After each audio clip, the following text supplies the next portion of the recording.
আপনারা দেখছেন আজকের বাজার টেলিভিশন।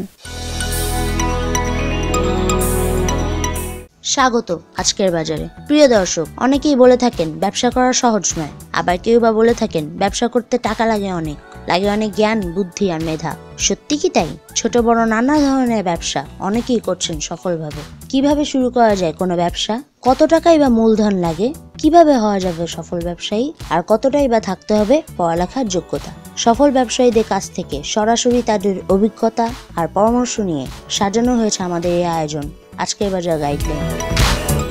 প্রিয় দর্শক, আজকের বাজার গাইডলাইনে এবারের পর্বে থাকছে থ্রি পিস দোকান ব্যবসা। কত টাকা পুঁজি নিয়ে শুরু করা যায় আর কি যোগ্যতা থাকতে হবে থ্রি পিস দোকান ব্যবসা করতে হলে, এইসব তথ্য সহ থ্রি পিসের দোকান ব্যবসার নানা দিক জানাবো একজন সফল থ্রি পিস দোকান ব্যবসায়িক মোহাম্মদ সুমনের কাছ থেকে। ফেব্রিক্স পয়েন্টের প্রোপাইটার মোহাম্মদ সুমন, আপনাকে স্বাগত এবিটিভি আজকের বাজারে। কতদিন থেকে এই ব্যবসার সাথে জড়িত? আমি এই ব্যবসার সাথে 1999 থেকে শুরু করে আমি 2005 পর্যন্ত আপনার রোহন প্লাজা মার্কেট একটা দোকান চাকরি করতাম।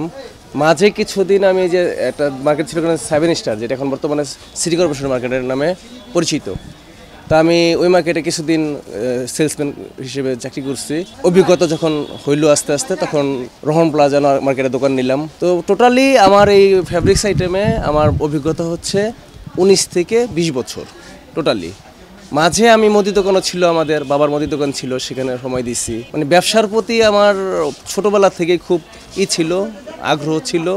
ছোট হোক বড় হোক ব্যবসার ভিতরে ঢুকে আছি, কিন্তু পূর্বের যেই ফ্যাব্রিক্সের যে টানটা সেটা রয়ে গেছে। 23 দোকান নিলাম, নিয়ে এখন আলহামদুলিল্লাহ 2টা দোকান। এটা আমার দোকান, এই যে পাশে যেটা দেখতে পাচ্ছেন এটা আমার দোকান। সবচেয়ে বড় কথা হচ্ছে আমি যেহেতু ফ্যাব্রিক্স আইটেমে ছোটবেলা থেকেই, তাই এটার প্রতি আমার এক্সপিরিয়েন্স, অভিজ্ঞতা খুব বেশি, মানুষের কাছে পরিচিতিও বেশি। আজ পাইকারি মার্কেটে গেলে দেখা যায় 2-4টা দোকানদার আমাকে চিনে। মার্কেটে কিছু কাস্টমার আসে, মহল্লা ভিত্তিক মার্কেট যেহেতু, মহল্লার কাস্টমারগুলো বেশি আসে, দেখা গেছে তাদের অনেকেই ফেস পরিচিত। সেই সুবাদে আলহামদুলিল্লাহ আল্লাহ তাআলা খুব ভালো রাখছে। এই ব্যবসা দিতে কত টাকা লাগে? আমার টার্গেট একটা দোকান নেব, আমার কাছে জিরো ব্যালেন্স, কোনো টাকা ছিল না। 2 মাস পরে আমি এই দোকানটার একটা সন্ধান পাই, দোকানটা খালি হবে, ছেড়ে দেবে। তা আমার খুব আগ্রহ জাগলো, আমি দোকানটা নেব। দোকানটা বড় আছে, আমার জন্য পারফেক্ট আছে, কিন্তু ব্যালেন্স জিরো, টাকা নাই। 37,500 টাকা আমি আগে যেখানে চাকরি করতাম সেখানে ঋণ। আমার বন্ধু বান্ধব যারা আছে তাদের সবার সাথে যোগাযোগ করলাম। যোগাযোগ করার পরে আর এই দোকানের মালিকের সাথে কথা বললাম, টোটাল কয় টাকার মাল হয়, কয় টাকা অ্যাডভান্স আছে, সব মিলিয়ে যখন দেখলাম আয়ত্তে আছে, 1,70,000 টাকা লাগছে আমার এটা নিতে।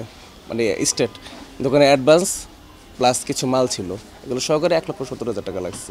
আমি এটা অ্যারেঞ্জ করি 2 দিনের ভিতরে অ্যারেঞ্জ করে দোকানটা নেওয়ার পরে তারপর আস্তে আস্তে আমি দোকানে ইনভেস্ট করি। এইখানে আমার ইনভেস্ট আছে প্রায় 20 লক্ষ টাকার মতন ইনভেস্ট আছে। থ্রি পিসগুলো আপনি সংগ্রহ করেন কোথায় থেকে?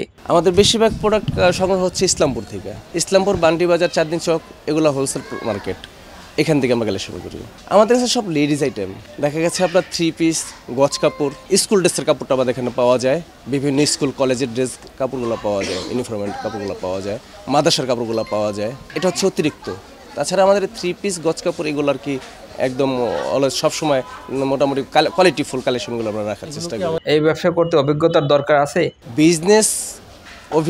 বিজনেসের যে অভিজ্ঞতা সেটা আপনার অবশ্যই প্রয়োজন আছে। ব্যবসা না জানেন, যদি আপনি ব্যবসায় নামেন আপনার প্রজেক্ট লস হবে। তরুণ উদ্যোক্তাদের আপনি কি পরামর্শ দেবেন? যারা শিক্ষিত তরুণ উদ্যোক্তা আছে, ব্যবসা করতে চায়, তাদেরকে আমি বলবো এই ব্যবসাটা হচ্ছে একটা মানে সৌন্দর্য, পরিপাটি হয়ে বসে থাকা যায়, কাস্টমারগুলোর সাথে ভালো ডিলিংস করা যায়, ব্যবহার করা যায়, আচরণ করা যায়, এইগুলা। আর যারা শিক্ষিত এবং বেকার যুবকদেরকে আমি উদ্দেশ্য করে বলবো, তারা এমন কিছু করুক যাতে নিজের প্রেস্টিজের দিকে এরকম না, মানে প্রেস্টিজের চিন্তা যেন না করে, আত্মসম্মানের চিন্তা যেন না করে। একটা লক্ষ্য, সেটা হচ্ছে আমার কিছু করতে হবে, আমাকে কিছু করতে হবে। কারণ আমার পকেটে যখন টাকা না থাকবে আমাকে কেউ টাকা দেবে না, আমার পেটে যখন ক্ষুধা থাকবে আমাকে কেউ ভাত দেবে না। এটা বাংলাদেশ, এখানে যতটুকু সম্ভব নিজের করতে হবে। তো বাংলাদেশে এরকম প্রত্যেকটা যুবকদেরকে বলবো, বা যারা বেকার আছে তাদেরকে বলবো কিছু করেন, যাই পারেন কিছু করেন। এটা ভাববেন না এটা করব আমার সাথে যায় কি যায় না, এটা যেন না ভাবে। কিছু করেন। মাসে কত টাকা লাভ হয়? এটা তো এখন বর্তমানে বাংলাদেশের প্রেক্ষাপট অনুযায়ী একটু খারাপ। আলহামদুলিল্লাহ ভালো। আমাদের পার ডে সেল আছে, আমার এই দোকানে পার ডে সেল আছে 25,000 30,000 টাকা সেল আছে। 10 থেকে 15, 10 থেকে 15%। আমার ফিক্সড প্রাইজের দোকান তো, আমার 10 থেকে 15%, এর বেশি না। যেগুলা দামাদামি বার্গেটিং করে বেশি করে তাদের হয়তো দেখা গেছে একটু বেশি হয়। আপনার এই দোকান নিয়ে ভবিষ্যৎ পরিকল্পনা কি? ভবিষ্যৎ পরিকল্পনা একটাই, আমার দোকানটা আর একটু পরিপাটি হবে, ইন্ডিয়ান পাকিস্তানি কালেকশনগুলো একটু বেশি থাকবে, যাতে আমাদের জৈন এলাকার কাস্টমারগুলো অন্যদিকে না যায়, বসুন্ধরা, যমুনা, এলিফ্যান্ট রোড এদিকে না যায়, এদিকে যেন বুঝতে পারে আমাদের মার্কেটে, এই বিক্রম প্লাজা মার্কেটে অন্তত ভালো ড্রেস পাওয়া যায়, ভালো কালেকশন পাওয়া যায়, কাস্টমারগুলো যেন এদিকে মুভ করে। আপনাকে অসংখ্য ধন্যবাদ এবিটিভি আজকের বাজারে সময় দেওয়ার জন্য। আপনাকেও ধন্যবাদ।